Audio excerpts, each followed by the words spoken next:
Good morning, good afternoon, good evening, everyone. My name is Connor, and you are listening to another episode of Film Talks.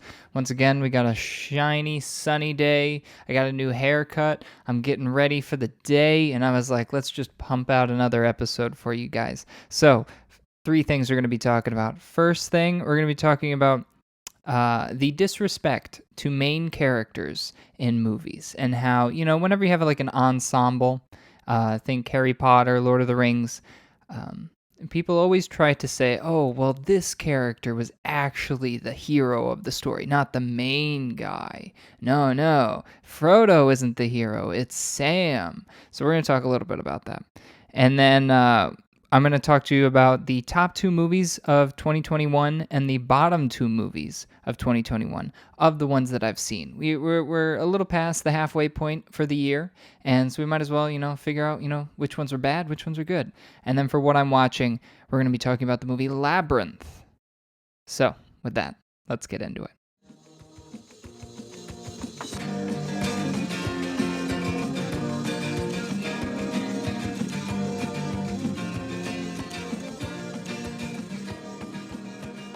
All right, so what do I call this segment? I don't know, but I've been noticing this thing on Facebook where people will talk about, when they bring up Harry Potter or they bring up Lord of the Rings, those two specifically, who is the one who does most of the heavy lifting, right? So a lot of times Harry Potter, people say Hermione does all the heavy lifting, and I will say this, right? Yeah, both of these two are books and movies. I'm going to be talking about just the movies because in some cases, especially Harry Potter, I can't speak to the books. So in Harry Potter, they say Hermione is the one who does all the work. She knows all the spells. She's better at the spells. She's smarter. She has all the plans. What is Harry Potter? He's just the chosen one.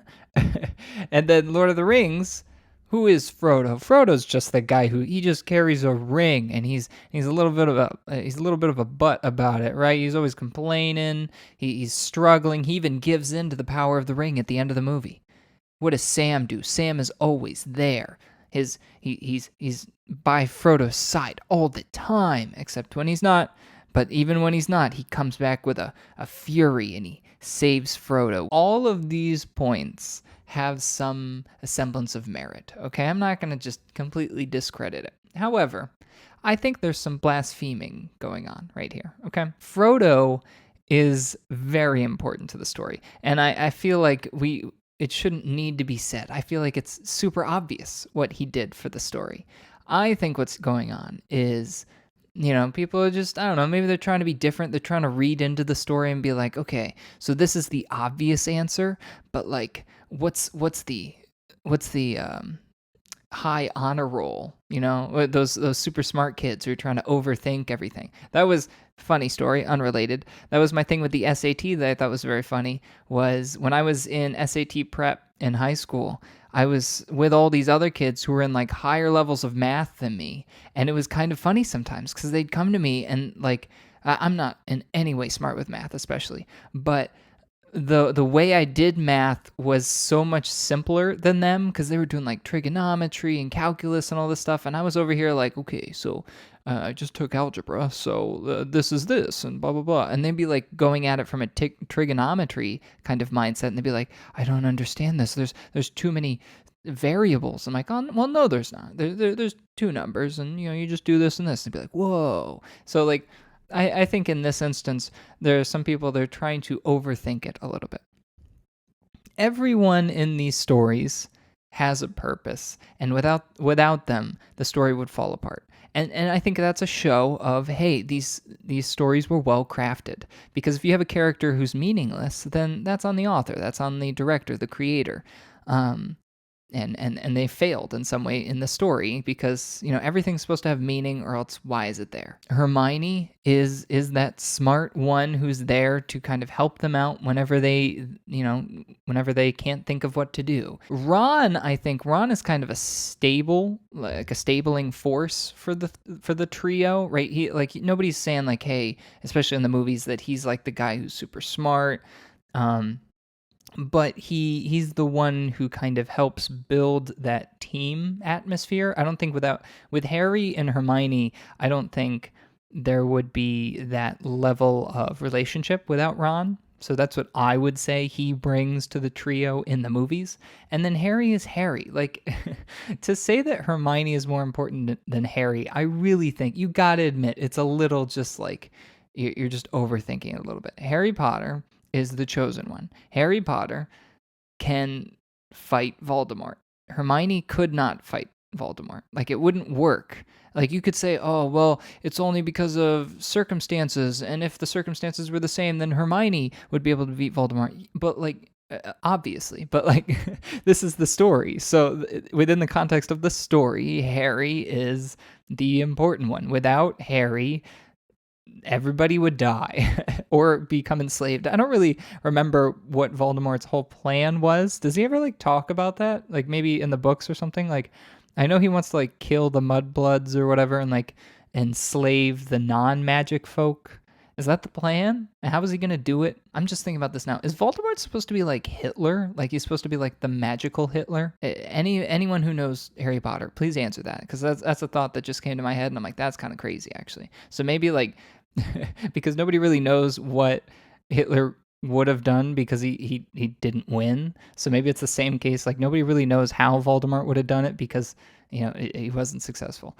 And the person he's based on wasn't successful either. But back to the point. Harry Potter is clearly the most important of the trio because he is the only one who's able to face the Dark Lord. And I think in terms of power level, right, you have to say that, like, yes, Hermione knows a lot of spells and she's really well versed in them, but the experiences that Harry has come across are way different from Hermione. Like, you get to the Order of the Phoenix, right, and Harry really steps up, and you're like, without Hermione takes a secondary role in that. And I don't think she usually does that. She usually is the one who takes the first step. But in Order of the Phoenix, Harry is the one who's in charge, and because he knows how to train people and what to train them for and all that. Harry's the guy. I don't think this should be disputed. I don't think it's not discrediting Hermione or Ron, but like there is no story without Harry. And then looking at Lord of the Rings, right? So again, another great author in J.R.R. Tolkien, but Frodo is clearly the guy. Like, you know, Aragorn as Aragorn, Legolas, Gimli, Gandalf, they have their own separate story. The real crux of this tale is Sam and Frodo and their journey to take the ring from Hobbiton and throw it into the fires of Mount Doom. So at least people are honing in on the fact that, hey, it's Sam and Frodo, their journey is the most important. But even in elementary school, I'd have to kind of like debate this with people because there's a thing that I guess on the surface level, Frodo looks kind of weak throughout the whole movie, right? Because all three movies, because he's just carrying a ring. And we as viewers, especially, you know, I was debating these people in freaking like third grade, so this is in like elementary school. You're looking at that as a kid and you're like, okay, well, he's just carrying a ring. It can't be that bad.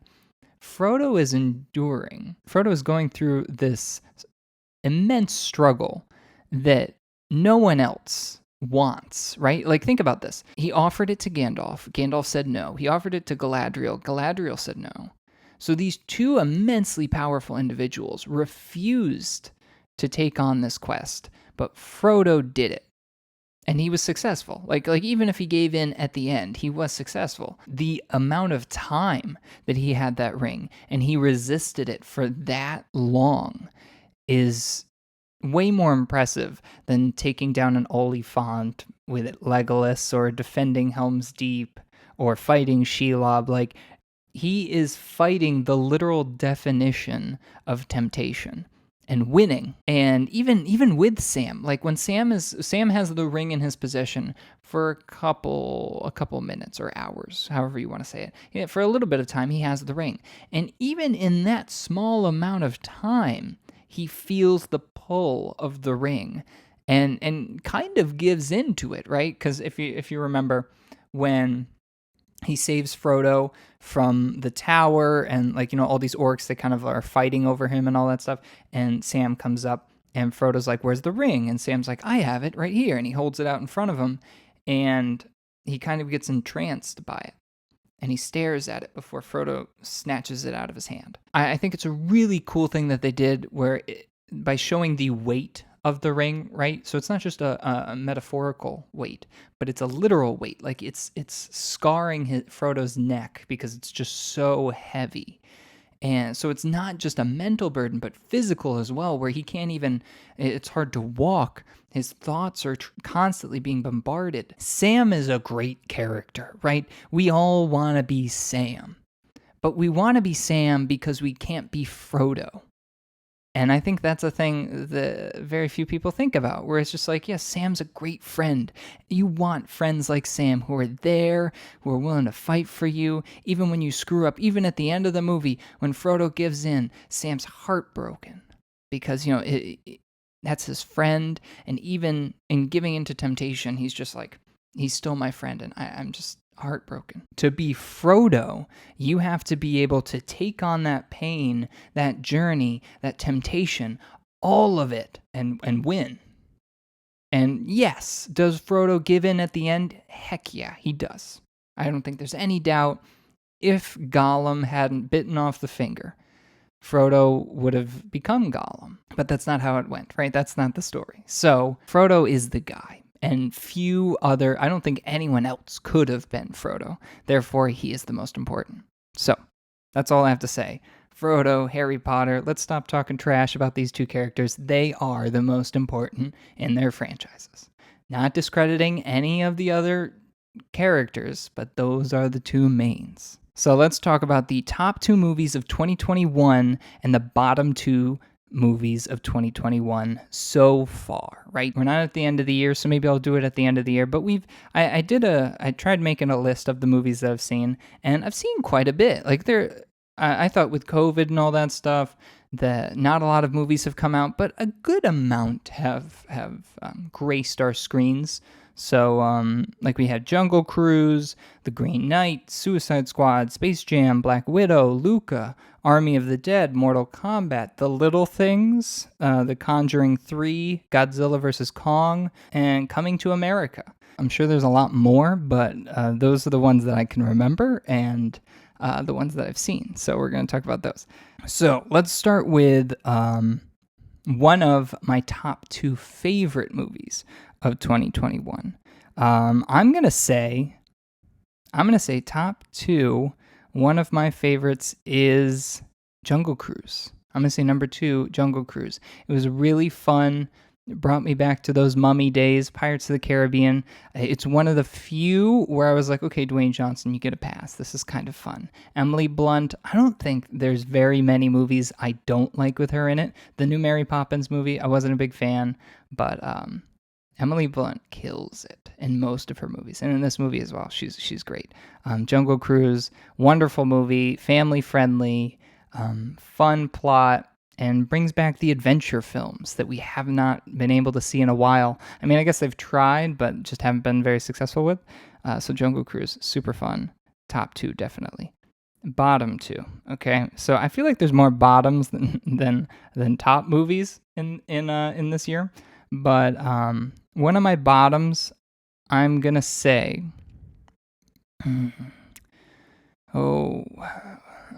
looking at this list, there's a lot that I actually didn't like. I'm gonna say Luca is one of my second least favorite movies of the year, because looking at this list, there's a lot of ones that disappointed me more than this movie, right?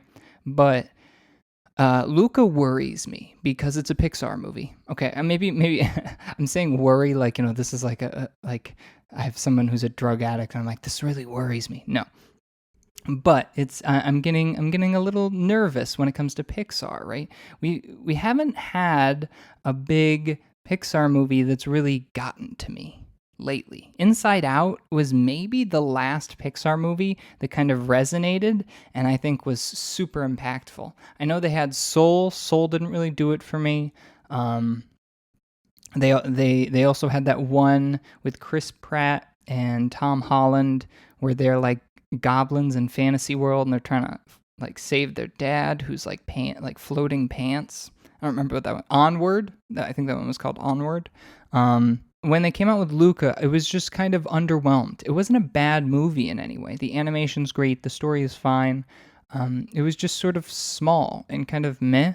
And it kind of just reaffirmed like this is probably why they just released it on Disney Plus, even though Pixar employees were like, "Oh, this is disheartening." It felt like a Disney Plus movie. It didn't feel like something I would need to go to the theater for. It didn't feel like this big occasion. It felt like a very small, self-enclosed film, and that's not what I expect from Pixar. Especially since like I didn't even think about this. They released Toy Story 4. It's just not doing it for me. They're not really hitting that level of creativity of story that I've grown accustomed to with Pixar. Like I feel like Pixar could never miss, and then recently they have been. Like they had that Cars 2, they had Incredibles 2 was Toy Story 4 wasn't very good, and then as I've said, Soul and Onward I didn't really dig. So I'm nervous about Pixar. So that's why I put Luca kind of low, is that my expectation was very high and it didn't even come close. So that's why it's kind of low. My number one favorite movie of the year so far, I'm going to say, is Those Who Wish Me Dead. Now, this is kind of strange because nobody really knows what this one is, but it's an Angelina Jolie movie, and it was just kind of fun. It wasn't like amazing. It was a smallish kind of film, but it had John Bernthal and Angelina Jolie, and it's just kind of like a fun movie because Angelina Jolie is like that cool action hero that she used to be that I haven't seen a lot lately. She was just doing Maleficent, I feel like, and I haven't seen anything else. I don't know. It just felt so kind of iconic to just see Angelina back in that kind of cool role that she used to be in all the time. And now she's just, I guess, older and choosing different roles. But if you haven't seen it, Those Who Wish Me Dead, I would highly recommend it. She plays this wilderness ranger or whatever, and not only is there a forest fire, but there's these two hitmen who are chasing a kid through the woods, and she's trying to protect the kids from the hitmen and escape the fire in the woods at the same time. So there's like survival elements, there's gunplay. It's everything and anything. It's a fun ride. I'll give you that. So Those Who Wish Me Dead, highly recommend. Number one movie of 2021 so far. It didn't get a lot of good reviews. Not a lot of people saw it, I don't think. But it was on HBO Max. It might still be on HBO Max, but highly recommend. And so that leads me to my worst movie of 2021. And this one's not hard. It's Coming to America. I am sad for anyone who has to watch this movie. And number one, I'm most sad for my dad. He was highly looking forward to this movie.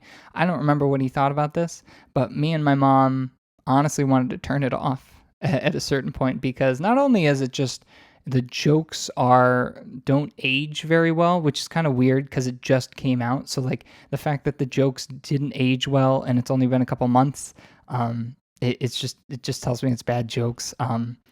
It's kind of weird because it's like Eddie Murphy just sucks at movies. Like, why is he so bad at picking movies? And it's hilarious because when you look at interviews, he said he's questioned himself. He's like, why am I so bad at picking movies? I don't know, Eddie Murphy, but like it's bad. For some reason, this movie is it's offensive. There's just a lot of just racial material that's just bad. The joke, it's just not funny. It's kind of lame. It's super crass. There's just weird sexual humor out of nowhere for no reason. So it's not a family movie, but it's a movie about family. And here's a gripe I have that kind of like it's a sequel itself that kind of ruins the first one because the first one, Eddie Murphy plays this prince, and I feel like so often we've seen this. We've seen in movies that you have a lot of black roles where they're kind of like that gangster type or whatever. And in this case, here we had Eddie Murphy playing a well-off, rich prince black man. And it was cool. It was something that I really don't see a lot, and it set it apart from everything else because he was just this good-natured, nice. He's not trying to he doesn't have to hustle or anything, right? He's already rich. He's just trying to find his lady, and it kind of felt like a much older film where he's just super polite and stuff. So I don't know, it just had this vibe to it that then the second one didn't have, because the second one was so crass, and it kind of establishes that he in the first movie was kind of sleeping around and doing drugs and stuff, and you're like, oh, well, that's not what I thought he was doing in that movie. He seemed to be just pursuing this beautiful woman and doing whatever he could to, get her attention. So, yeah, so not only are the jokes bad, the story's lame, I can't tell if it's a family movie or not, but it also tarnishes the first movie. Don't tarnish the first movie, okay? If you're a sequel, that's the worst sin you could possibly have, is ruining the first one. So that's why it's my worst movie. Okay, so favorite movie so far, Those Who Wish Me Dead, Angelina Jolie. Worst movie so far, Coming to America on Amazon Prime. Please don't watch it. It will hurt your eyes, your soul. It will put things in your mind you didn't want. It's a terrible movie. Terrible. Eddie Murphy should be ashamed. Anyone involved in this movie should be ashamed. It's terrible. Wesley Snipes is in it. Why the heck did Wesley Snipes just decide, hey, I'm not going to act in other movies, but I'm going to come back for this movie? What is wrong with you? Don't do that. Go back and go. I don't know if he's been in retirement, but he should retire after this movie. What do I want to talk about now? What I'm watching. We're going to get to the what I'm watching segment, and we're talking about Labyrinth. So let me get my notes out. What I'm watching, Labyrinth. So never been a big Labyrinth fan, okay? I love Jennifer Connelly, okay? So I wouldn't say she's a childhood crush, but I was always like, she's a beautiful lady. And then I found out, oh, she's a lot older than me, and this movie is old, so she is not that age anymore. Fun fact, I used to live in Nyack, and the beginning portion of the movie has some Nyack clips, and she runs across the street. When she runs across the street, that's right where my elementary school is. So I was in a movie, sort of. My school was in a movie, sort of. It was also not in the shot, but I know that it was in the background. So I think that counts. I'm going to say it counts. Jasmine wanted to watch this movie, so I guess when my girlfriend says, hey, it's time to watch Labyrinth, we watch Labyrinth. I put it on, and here are my thoughts, okay? Actually, no, we're not going to get into the thoughts. We're just going to go straight into the questions, right? So for those who don't know, I like to push out these 4 questions that really help me hone in on what I thought about the movie. So let's just get right into the first one. Was the storyline rushed or bloated? It's so slow, okay? It's not only is the story slow, but it's also like super chaotic in a way that like I'm just like, what is going on? Like the story feels like a fever dream that some writer had. Like just I guess he was doing a bunch of heroin or something. And he was just like, this is the movie we're gonna do. Like, what is going on in this movie? It's super creative, right? It's got cool puppetry. It's got fun little like trials. Like there's this one where she's faced with 2 doors, and these guys, one of the doors leads the right way, one of the doors leads the wrong way, but the people in front of the doors can't tell her which is which. One of them always tells the truth, and the other one always lies. So she has to try to figure out a way to figure out which door is the right door by asking the right questions, I guess. But even then, like she gets through the door, and I'm still, to this day, I don't know if she chose correctly or not. Because she fell down a hole, and then the hole was like, do you want to go up or down? So like there are multiple layers to this. So it's just like, even when there is a fun trial, it's like, what is going on? David Bowie is in it, and when it comes to David Bowie, he's a weirdo, right? He's a natural weird guy. So it doesn't help the plot that's already weird to add a weirder guy. And then everybody knows about his weird costume thing. My theory is, because Jasmine's always like, oh, they stuffed his pants and stuff like that. My theory is it would probably look weirder if they didn't, because the pants are so tight, but I don't know. I've never worn pants that tight, but that's my theory, that it would probably look weirder if they hadn't stuffed the pants, but just a theory. I have nothing to back that up. So was the story rushed or bloated? I'm going to say bloated just because it feels like the plot kind of meanders a little bit, and you're kind of like, where is this going? Like there's this one part where they get into a ballroom scene because she ate what is it? I don't even know what you would call it. It's not poison, but she ate some food that was spelled, so she would like forget why she was there. but then she was sucked into a ball, like not like a ball, but like a dance ball, and she started dancing with David Bowie, and they were all masked, and she's like a teenager and he's a grown man. You're like, what is going on? And then I guess he has feelings for her, and you're like, that's kind of creepy. And then at the same time, he's also like the Goblin King, but the goblins are all Muppets, and he's not. He's just a person with tight pants, and you're like, how are you a goblin? Or maybe you're just a guy who got stuck there and became the Goblin King. I don't really know. So creative story, yes. A lot of unanswered questions, also yes. Second question I like to ask, are the characters relatable? Are the characters relatable? Sure. I mean, Jennifer Connelly is pretty relatable, right? Like anyone who's had siblings, she has to take care of her baby brother. And the whole movie gets kickstarted because he's crying all this time, and she's like basically like, shut up, shut up. And the goblins take the kid. So she has to go save her baby brother. And I feel like that's very emblematic of how siblings work. Like you're like in the moment, you're like, get the heck out of my life. You suck. But you would still fight for them and die for them because they're your family. So Jennifer Connelly, sure, she's relatable. The acting is great. I don't think there's any problem with the acting. She's in this weird world, and she's taken it like probably most people would. I don't know, most kids. It's just such a weird situation that you're like, I don't know how relatable, like how would I react to the situation? I'd probably be a little more scared. Maybe the drive of saving my baby brother would push me through. Who's to say? My third question is, does the movie draw attention to the fact that it's fake? There's one scene in particular. I feel like most of this movie is kind of aged pretty well in regards to like even old movies with like CG and puppetry elements. There's a point where those movies have a nostalgic element that kind of make it look good. There's one scene though that just probably didn't look good when it happened and definitely doesn't now.